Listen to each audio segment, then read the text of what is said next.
Two hobbies I've had for as long as I can remember are playing video games and going fishing. Sometimes these mix together, and while I've never felt the need to drag a Game Boy with me to the lake, I have accumulated a few fishing games over the years. Some of them are actually pretty fun, while others, well, not so much. But there's one in particular that most people probably have never heard of, and that's King Salmon. Released in 1993, King Salmon saw little to no fanfare upon its arrival on the Sega Genesis. This game has you set out on an epic quest to catch as many king salmon as possible. Along the way, you'll level up, face scenarios, and dodge other boats as you try to win whatever tournament it was you entered. When you start things up, you slap in your name, the game gives you the day's conditions, and you're off on the open water. The game is divided into 3 sections of play: the large map, the mini-map, and the fight screen. On the large map, you just drive your boat in circles, mashing A until you manage to find a spot that suits whoever dictates where you fish. The game then switches over to the mini-map, where your boat becomes larger and you can see your lure. Now, instead of casting and reeling in over and over again in King Salmon, you have your lure behind you on this screen at all times. While trolling, not that kind of trolling, you try to keep your lure around the herrings, those black dots there, and eventually a portrait will pop up. If you hit up at the right time, the screen fades to black and the fight starts. Here you've managed to hook your fish, and now your goal is just to reel him in. While doing so, you'll randomly be confronted with one of several different scenarios, each with 3 different outcomes. Some of these choices will lead you to success and tire out the fish, while others will cause your line to go out or, worse, break. The scenarios are a bit bittersweet as they change up the whole fight sequence.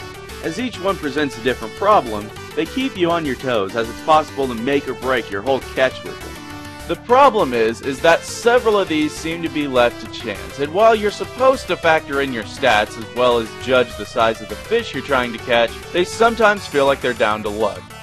There's usually an option that's a safe bet that will either tire out the fish or at least save your line, but sometimes those just don't work either, and you can get pitted in a situation where no matter what you choose, you're screwed. Thankfully, that doesn't happen too often, and once you pinpoint what works and what doesn't, the scenarios tend to be pretty helpful. Now, I know you've probably played a ton of fishing games, so you're wondering, why isn't there something for the line tension? Honestly, I don't know. It doesn't seem to play an issue at first, up until the game decides it's had enough. This is my biggest complaint with King Salmon. What indicates the line is about to break is this obnoxious ringing sound that will not go away unless you stop reeling. However, if you do that, your fish is going to take off and run out your line and leave you there bewildered. Basically, as soon as that ringing starts, you might as well give up or take the risk and reel in as fast as you can. Occasionally, you'll be close enough to land your catch before the line breaks, but it's pure chance. One of the things I like the most about King Salmon is that after most catches, your character will level up. The higher level you are, the more strength, technique, and stamina you have. Thus, you can go into deeper waters and land even bigger fish. It adds a bit of depth to the game, and it's very noticeable how much easier things get the higher level you are. It's by no means original, nor is it complex, but honestly, I kind of think that's why I like it.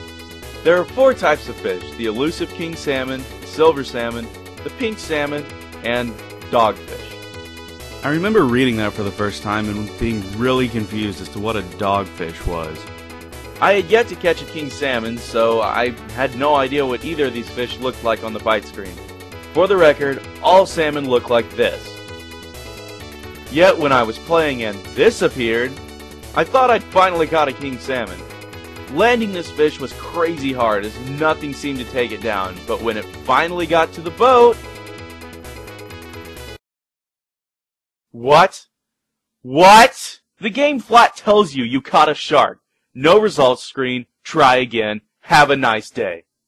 This picture's kinda comical though. I know it's supposed to be releasing the shark back into the water, but it almost looks like someone took a small scythe and went at it. As it turns out, sharks are the mysterious dogfish, and what do you get from a shark? You get nothing! That's right, nothing. Unlike the other fish in the game, landing a shark doesn't give you experience or allow you to level up. It just wastes time, which, by the way, is kind of really important. You're only given so much time to fish in this game before the tournament ends, and when the time is over, the game abruptly ends. So if you hook a shark, your best bet is to let it run out your line so as to save what time you're given. That's the problem with trolling in this game though. There is no way to attract just one kind of fish while avoiding the others. It really kind of comes off as sort of luck-based at times. Now sure, there are certain lure and depth combinations along with the weather that can help you succeed, but usually it's just luck of the draw. With the salmon, you're never really sure if you have a king or not until you've landed the thing, and even at the results screen, the only way you can tell them apart is this box at the top. Despite these few things, king salmon is really fun. Everything is pretty quick paced, and it doesn't take long for you to hook your first fish. The music is all around incredible. I don't think there's a track in this game I don't like. And that's a very good thing, because you're going to be hearing the same songs a lot. The game itself is just a blast to play. Even with only 4 levels, the latter 2 of which are just rehashes of the first 2, the change between each is drastic enough to keep you playing. If you've been wanting to play something different, give King Salmon a try. You won't be disappointed.